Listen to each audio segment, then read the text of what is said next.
So, there we go.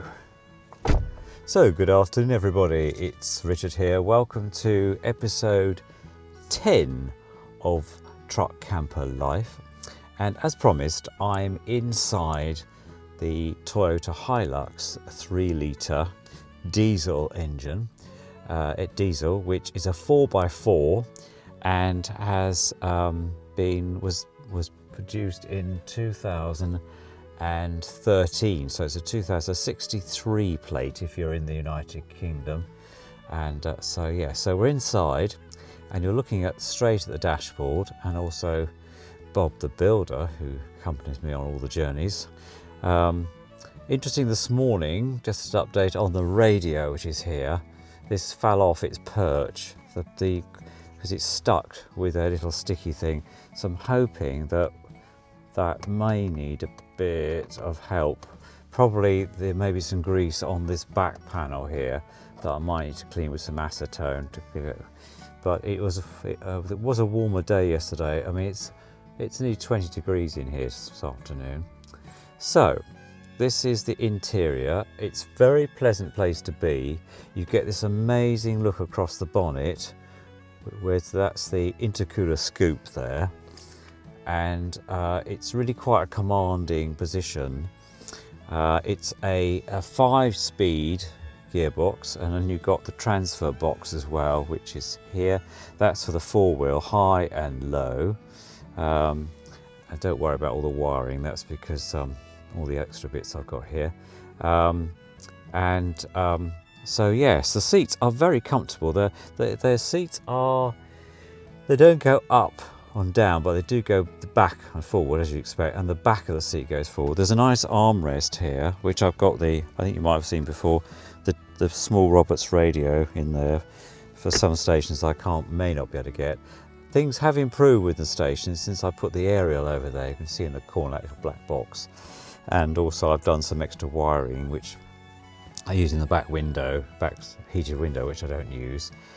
We've got a rear view camera, which has a camera at the back. So that's fitted there. I actually thought today it wouldn't be bad to have it sort of down here really. You don't need to have it there because you're not looking out the back, are you? But I suppose that's the way it's manufactured. It has actually got a a dash cam camera with it. There you go, side there, which I don't use because I have it done. You can split the screen and do all sorts of funny, interesting things with that. So it's a wolf box one. I wouldn't be without it. I think it's the best thing because you can't see much through the back of the back here, partly because you've got smoked glass and you can't see anyway. So so there we go. So in here you've got 4 very good seats. I've got the back seat up at the moment. You've got loads of room. This is a double cab, and this is the Invincible model. So this is the top of the range it would have been at the time. And when I first went up to Newcastle upon Tyne, a place called Stanley, and looked at this, I was really taken back by the fact of how comfortable it was. Considering, if you look there, you might see, there we are, there's the back. We've got the camper on the back. It's really easy to drive this. The gearbox is really good. I think I had a few wobbles when getting third straight ahead. But, and also when you go into reverse, because there's rear parking sensors, it tends to set them off because the straps are on there. But that's not for me to worry. How long are you going to be doing reverse for? It does tell you are in reverse, that's something. And there is a reversing camera which comes up on the screen here. And I'll explain that in a minute. But of course it's looking at the floor because the tail lift is down, so you can use the camera up here. So yes, so you've got this lovely Toyota badge in the middle here. You've got on the doors, you've got electric door mirrors as well. You can't adjust those for some reason. I need to look into that, but they do fold. And you have got, so that's quite good. I put a blind spot mirror on there, but you can move the mirrors manually. I just click them into place. They're in the right position now. on that basis. Looks like I've got somebody parking next to me as well today.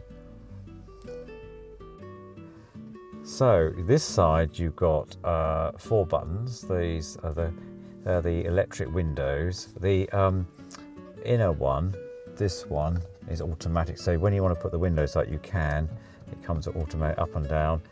This one is for the passenger side. You have to do it manually, up and down. And the 2 back ones, of course, they all operate okay.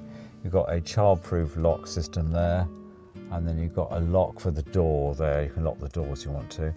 This is the door lock here, opening here, and you've got a button there to push, so you can then lock as well. On that side, you've got some door bins here, one to put the bottle in, which I put the tyre pressure gauge in, and I've got some pockets. So they're quite nice pockets, not that deep, but they're okay. The other side's the same, and then the stereo system, you've got tweeters in the corner there. Main speaker there, and then under my seat there's a big subwoofer, and then that piece there that you see, the bracket, I made this so I can put the sat nav on that, because I like to have it a certain level from my glass so I can see it, and the one that I can transfer from the other cars. I've got ventilation there, and the radio, and then the head up here is the clock and other bits and pieces. What else? Leg room is quite good. I've got my seat, I suppose, fairly far forward because I like to be able to push the pedal there. The clutch is fairly light. There you go. Got a nice brake pedal there, and brakes in this vehicle are that you've got shoes on the back and discs on the front, which is, so you have to remember that because then you've got the weight. So yeah, the brakes are fine, work all okay. The back seat, you can lift, it stays up, there's a hook there, so you can get lots of luggage in the back here, because it is a truck at the end of the day. And yeah, so I should put my bike in the back or other stuff when I go away to the Montgomery Canal in Shropshire, which I'll take you along through. And then there's a light here. When you open the door, all that works. You've got 2 lights here. So I think, there we go. Reading map lights, I think they're called. And then this, you've got for someone to put your sunglasses. And then behind here, you've got all the other stuff you need to do. I put a label here with the height. It's 8 foot 10 inches or 2 meters 70. And then if I'm going anywhere near that, I might have to worry about the top. And then the width is 7 feet 2 inches or 2 meters 18 centimeters. So there. And then this side you've got a vanity mirror there. And there we go.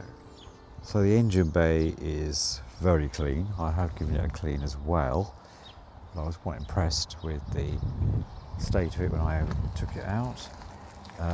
You've got the most enormous air cleaner. This big round thing here. You've also got the intercooler, which is this piece here. 2 large batteries, because you've got a large engine here, 3 litres, and then all the other parts of the engine.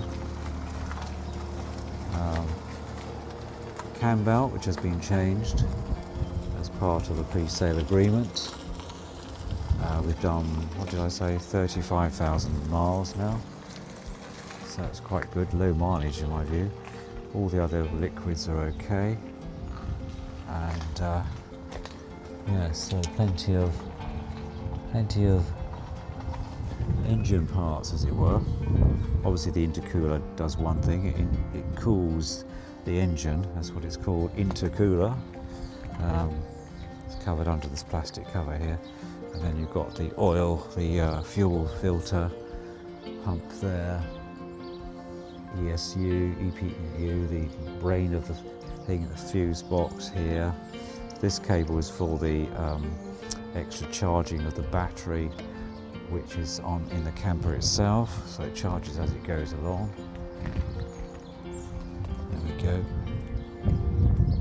The horn on this is very, very loud. I put a bit of red tape here so I can see where to, so I can find the catch. And also, why didn't Toyota put some gas struts on this? This bonnet is extremely heavy, really is, and because it's high off the ground you have to push it the extra. So yeah, overall that is the truck itself. Of course you have the most enormous tyres. These are really big tyres, loads of tread on that. I think they're 24 inches, if not more. They're quite big. You consider what a Mini looks like to these. So yeah, I'll check, but I think they're 24 inches.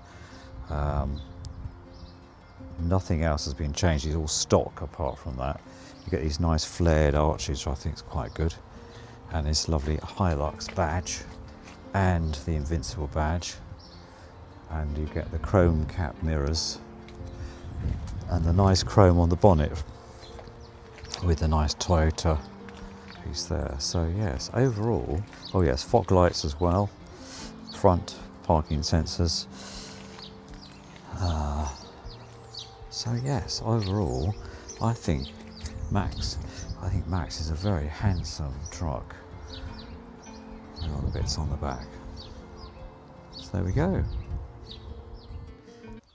So hello everybody, welcome back, and I just thought I'd update you about a few comments that came in on the last episode. That was episode 9 of Truckcamper Life, and one of those came from my good viewer called Andrew Littleboy, who suggested using Gorilla Tape on the edging, you know, to join the two bits of the rubber.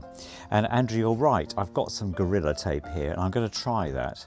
I used ordinary insulation tape just to cover it because it was just, my thoughts at the time were it's sort of shiny and the edge is shiny and it will probably work, but I think that might work better, so we'll look into that. So that's the first thing.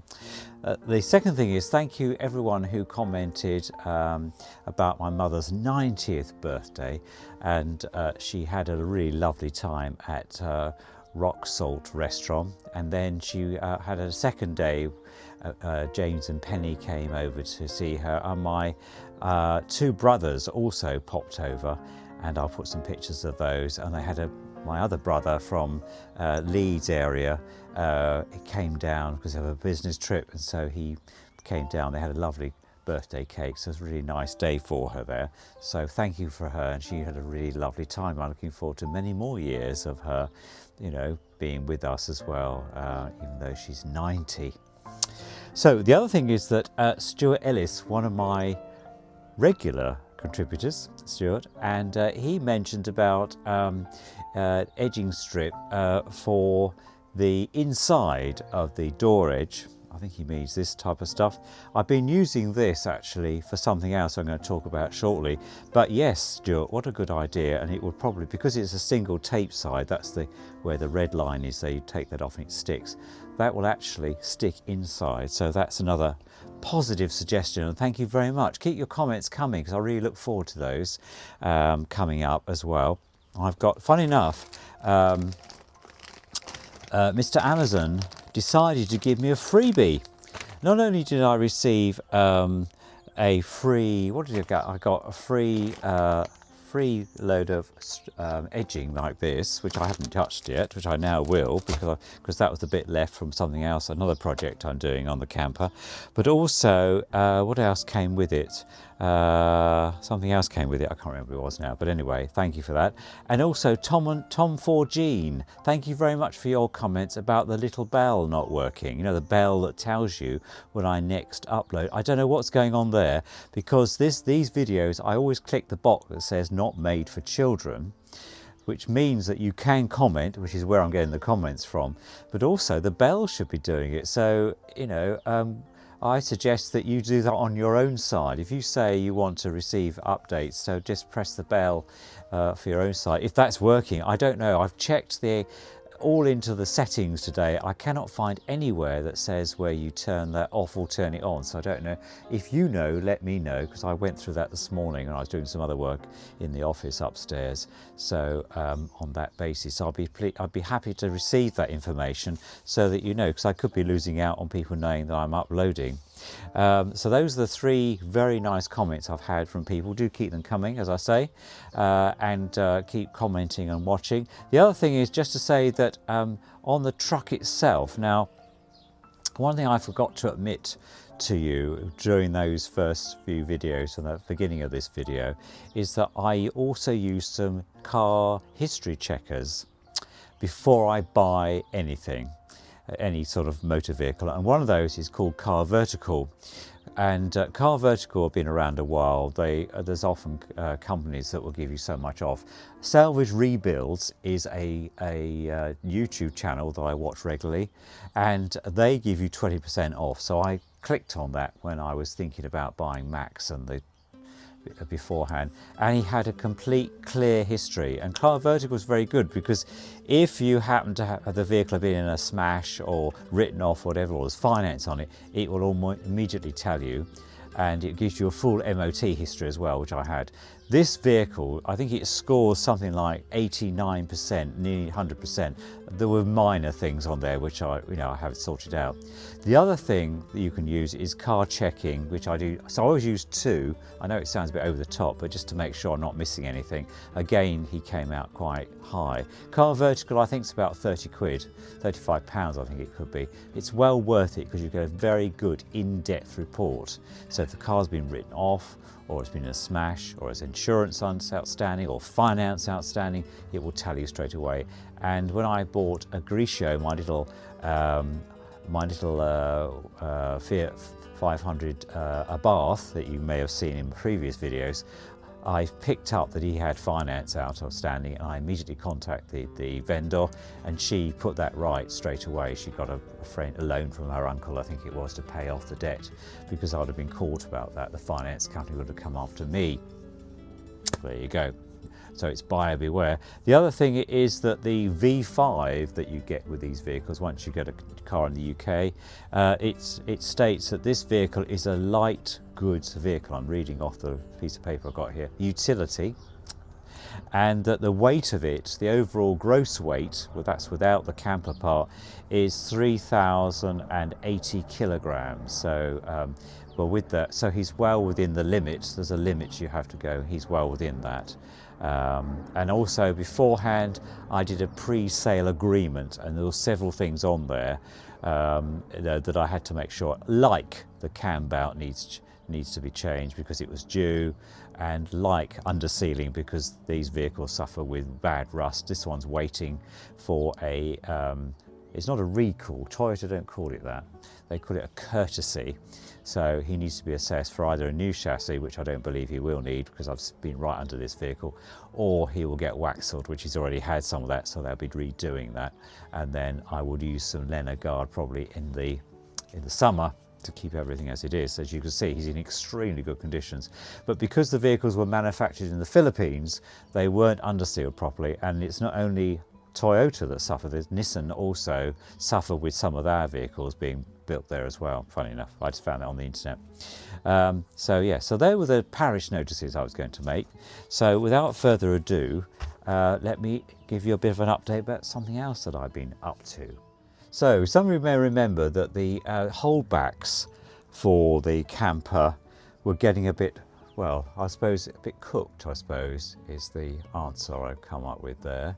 So this is the one that goes on the back of the camper van, and then this bit's on the door, and that fits into that bit. They're completely cooked. So I invested in a new one. In fact, I got 2 because they came as a pair. That's the nice new one, and that's the holdback piece. However, there is an issue. There is an issue, and that is that this piece is too thick to fit into here. Here, where is it? Let me show you. It's too thick to fit into there.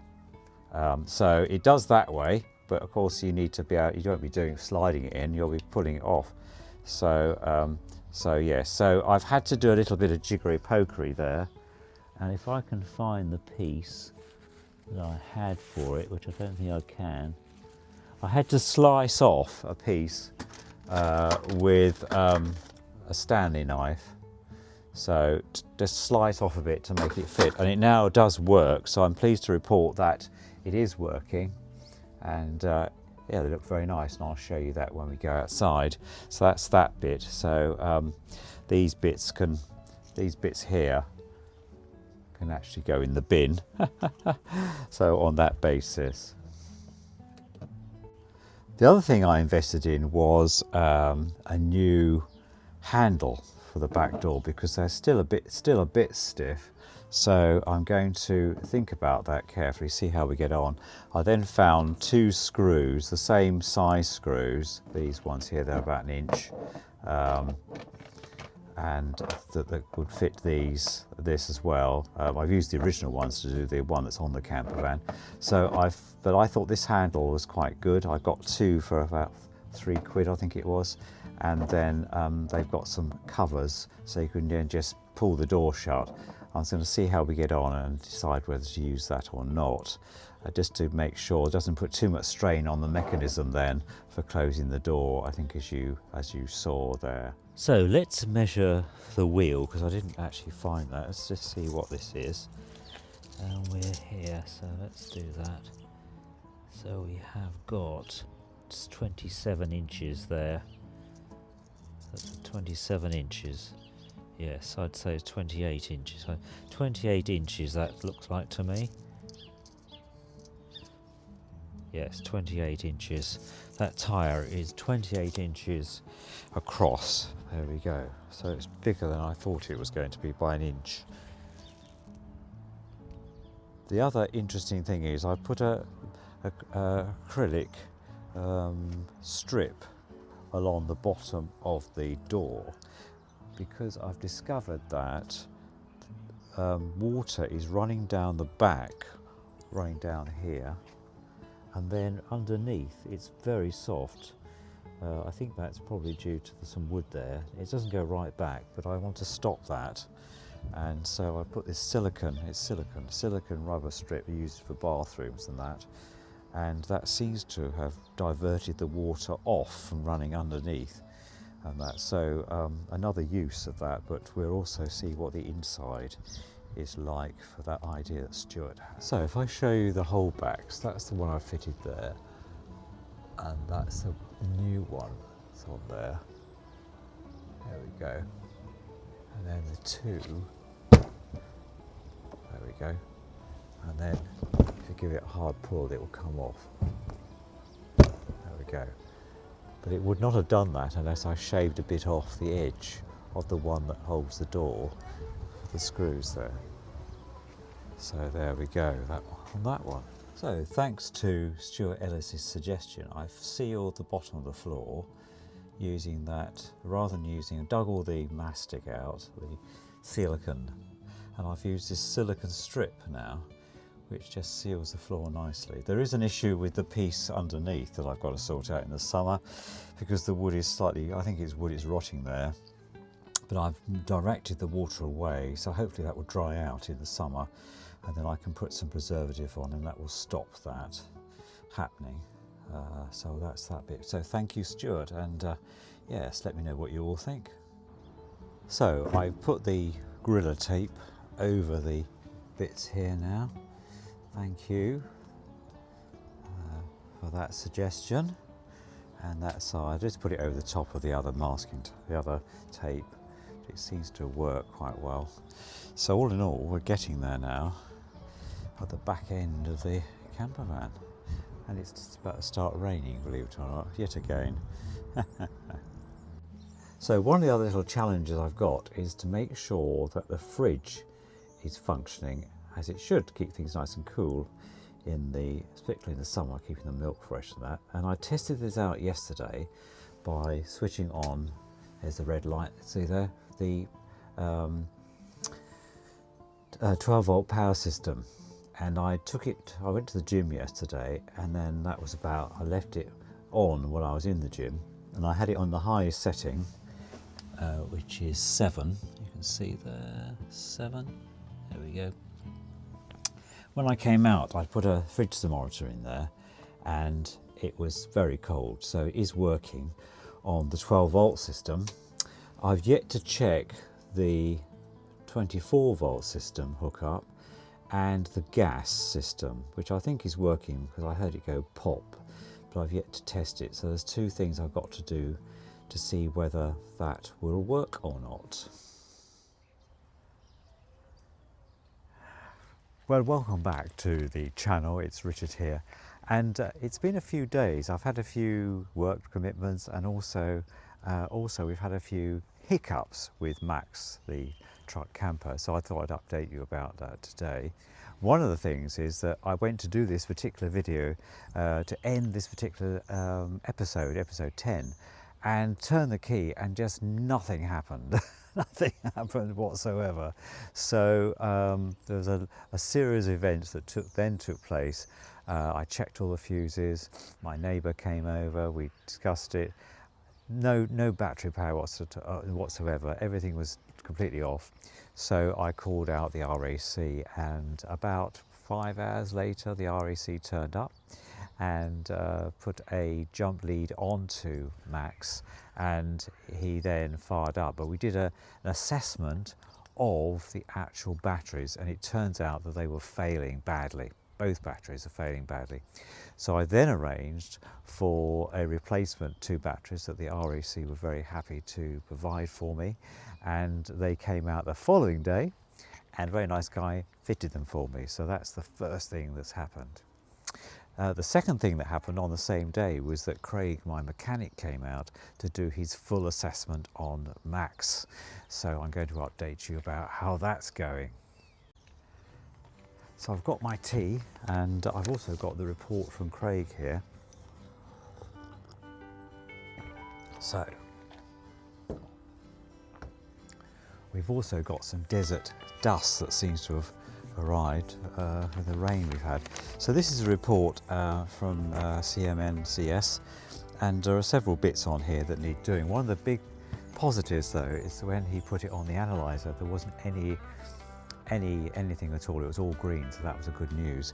But the brakes definitely need changing, so I've arranged for new brake shoes for front and back, because they were quite badly worn on that bit, 90% worn, and also the disc protectors were very rusted, which he's going to replace for me.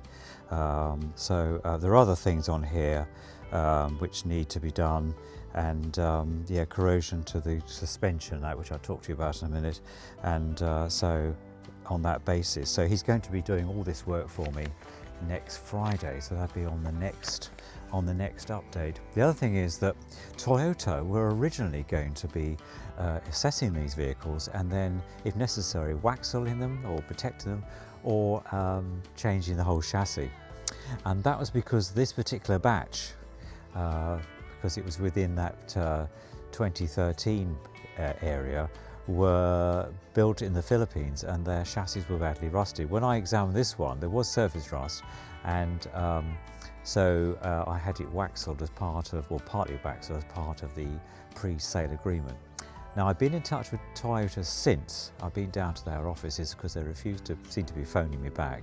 And I have been told that this vehicle is now outside that limit. It's now 13 years old, and that is beyond the 2012.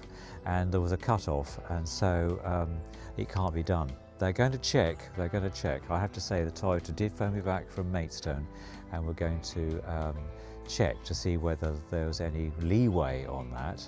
But they were going to, but I'm not hopeful. So I've arranged for Rust Doctor, a mobile rust protection system, which is using Brit Hamber, I think it is, a big system which is like a rust protection system, and I'll put a link to you below, and also a picture of their website. And so they're coming out at the end of April. I've got lots of things going on, and they are going to do it here at home.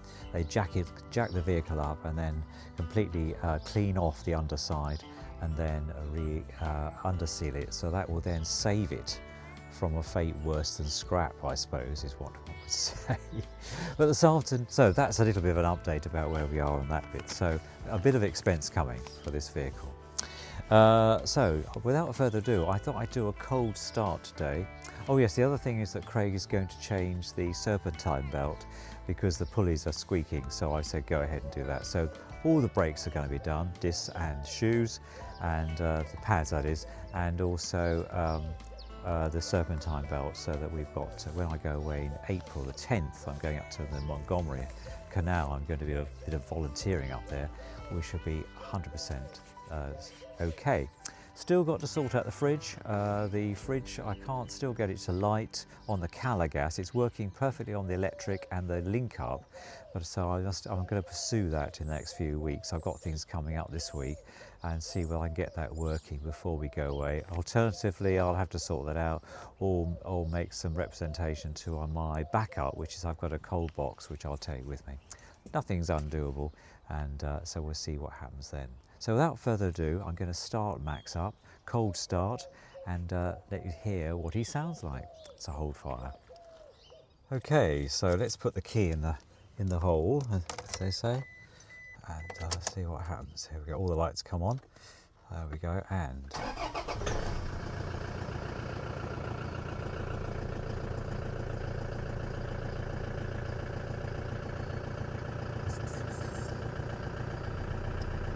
there we go. And I'll see what it's like in here.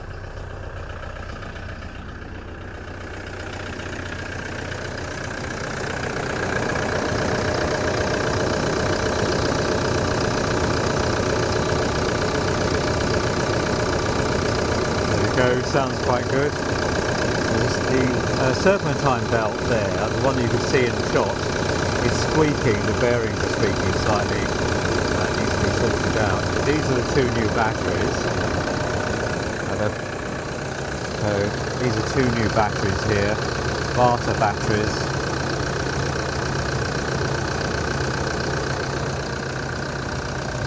There we go.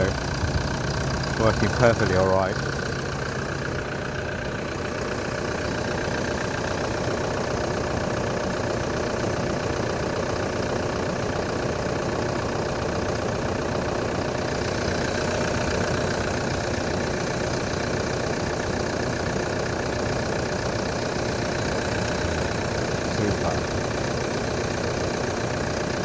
Interesting story with the two batteries, in that they were too big to fit into the slot.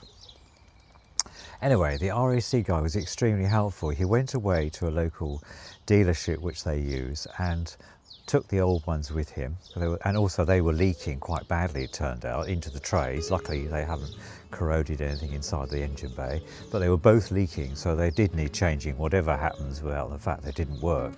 And so he came back and he then managed to fit with the original straps into the battery box, which I thought was really good of him. So he took the trouble to do that, and I take my hat off to the RAC. That's a really good service, and I was very happy with that.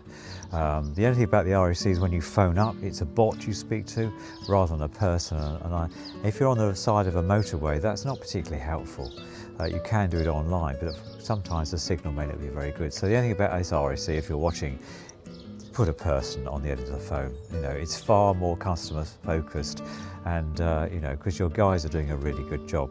But apparently there's a recruitment issue. Not many young people want to sign up to doing mechanics these days. So consequently, they're short, and that's why the wages are skyrocketing. It's probably why the fees are going up for the RAC and AA services. But anyway, I was very happy with what I received. I gave them extremely good feedback, and on that basis. So on that basis, I think we'll end this video here. Thank you so much for coming along with for episode 10. There will be a next episode coming shortly.